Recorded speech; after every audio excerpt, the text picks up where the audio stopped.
TMJ's no mincing of words. Zaid's playing down his role. Hi, I'm Sohaila Sarfuddin with Cuppa News.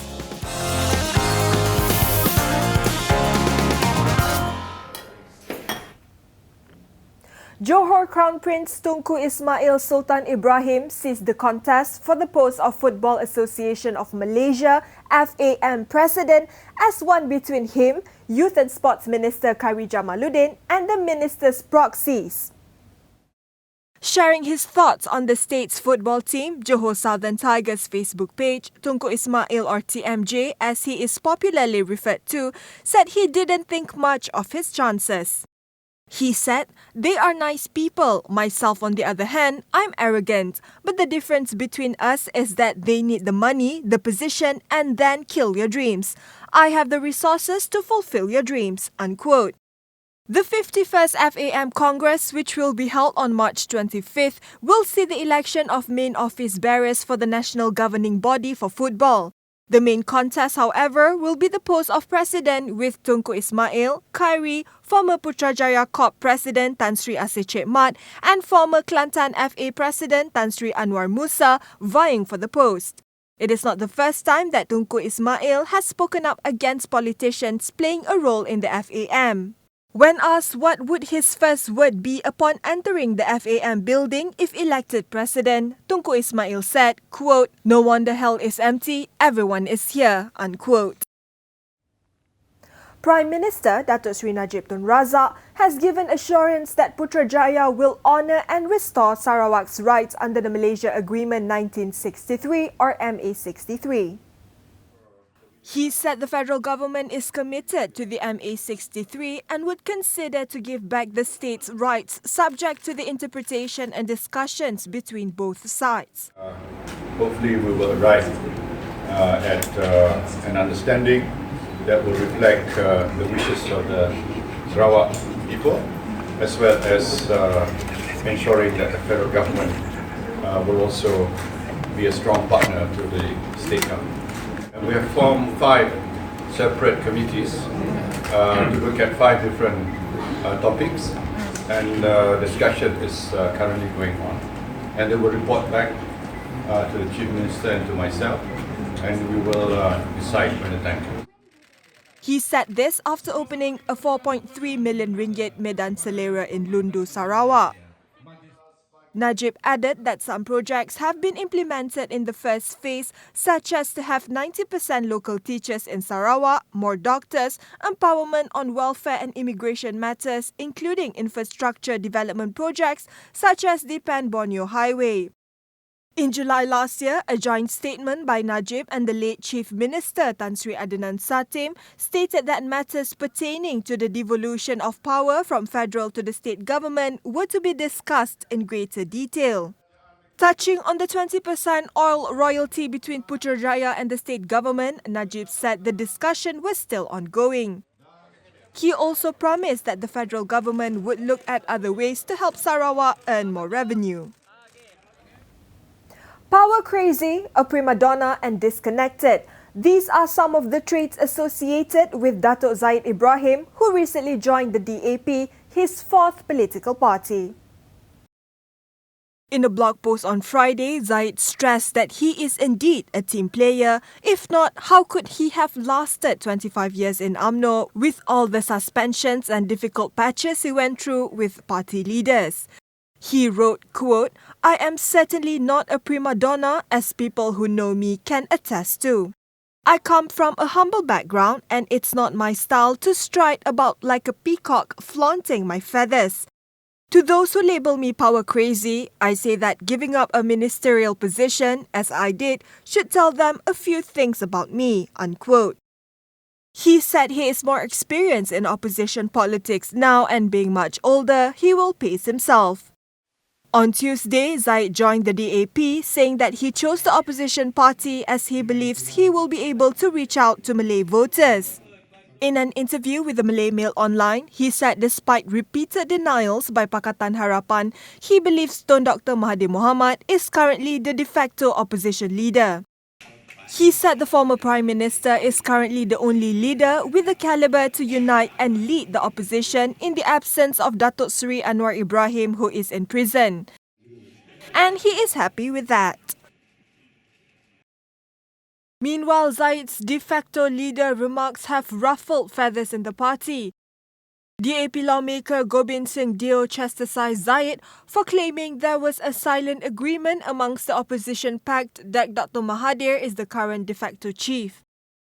He said, quote, "No such thing has ever been discussed nor agreed upon by the Central Executive Committee of DAP. I find it strange that Zahid has chosen to make such an announcement as a DAP member without first consulting the party leadership. He should know better," unquote. After being rebuked, Zahid Ibrahim responded on Twitter, "Well, now I have to cease giving my personal views on almost anything.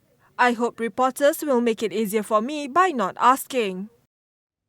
The warmth and kindness of the 4 limbs who perished in a house fire in Subang Jaya on Monday will always be remembered.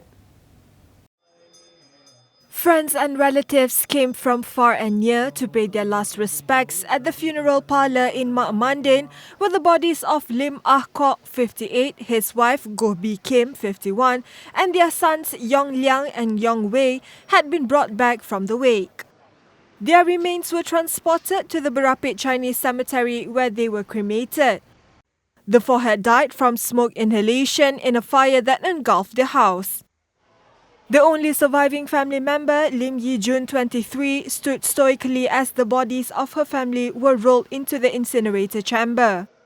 Yi Jun controlled her tears while relatives wept openly over the loss of the 4 family members. A team led by an UMNO and a PAS parliamentarian is heading for Dhaka to settle the logistics of the Rohingya aid ship's arrival in Bangladesh. Star TV Patrick Lee has the report. Right, but basically the 2 people that you're looking at is the Kulim Bandar Baru Member of Parliament. His name is Datuk Abdul Aziz Sheikh Fateh, and the other one is past MP from Bachok, and his name is Ahmad Marzuq Sha'ari. Right, and the both of them will be heading up to Dhaka tonight. They expect to be meeting with Malaysian High Com officials tomorrow, and from then on, perhaps even with Bangladeshi government officials. Now, the idea for their mission is to try and see if they can negotiate for the Nautical Alia and its passengers and crew to actually get off the ship and then head towards the Rohingya camps, and also help to see that the distribution of aid is carried out smoothly. The Bangladeshi government has offered the ship 3 alternatives. 2 of them are islands and 1 of them is Chittagong, right? But at the same time, they are not allowing any of the volunteers to get off from the ship or into any of the Rohingya camps, and this is something that the team in Dhaka will try to see if they can solve. The ship is bringing 2,300 tons of aid cargo to the Rohingya in Myanmar and Bangladesh. About 222 tons have been unloaded in Myanmar. Meanwhile, aid mission organisers thanked the Myanmar government for allowing them to drop off their cargo at the port over the past 2 days. Organiser Co-Chief Datuk Seri Abdul Aziz Abdul Rahim commended Myanmar's help, calling the government gentlemen. It was race against time as rescuers and volunteers struggled to save hundreds of pilot whales in Golden Bay after one of New Zealand's largest recorded mass whale strandings. Up to 300 whales have died as volunteers tried to send 50 more back out to sea. Oh, it's amazing. I mean, people from all over the world, anyone who's within Kui has heard about this. They've just come over. We brought 3 hitchhikers over who just said they wanted to come here and do whatever they could. A Conservation Department worker noticed the whales washed ashore on Thursday evening, but the government agency decided against a night rescue effort for fear volunteers would be injured by the whales in the darkness. It is New Zealand's largest known whale stranding since 1985, when 450 were stranded in Auckland. According to marine life rescue organisation Jonah Watch, whales often get stuck at Golden Bay as the bay's shallow waters make it difficult for whales to return to deeper water. The Ninth Circuit Court of Appeals in San Francisco unanimously upheld a lower court's decision to block Trump's controversial executive order that temporarily banned travelers from 7 Muslim-majority countries and all refugees. The panel said the Trump administration had not offered, quote, any evidence of national security concerns to justify banning travelers from the 7 countries. The 3 judges who ruled on the case were appointed by former presidents Carter, Obama and Republican George W. Bush. Minutes after the decision, Trump tweeted in all caps, "See you in court, the security of our nation is at stake." Trump faces heavy criticism on his decision to bar citizens from Iran, Iraq, Libya, Somalia, Sudan, Syria and Yemen for 90 days and impose a 120-day halt on all refugees except refugees from Syria who are barred indefinitely. Violent scuffles erupted in South Africa's parliament when members of the Economic Freedom Fighters, EFF, were forcibly removed from the chamber. This is after President Jacob Zuma's speech was interrupted by EFF leader Julius Malema, who shouted at Zuma as the latter attempted to deliver his State of the Nation annual address. Zuma stopped his speech and took his seat as the House descended into a shouting match.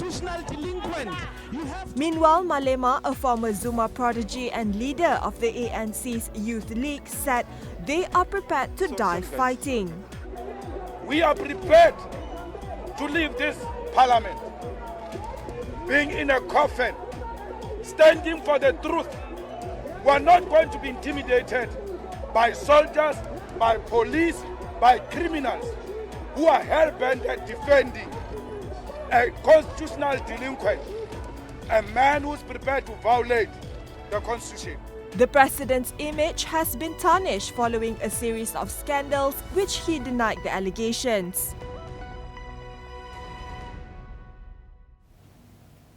We leave you with the 24 festive drums performance by the VR Drumming Academy as a prelude to Chop Gourmet tomorrow.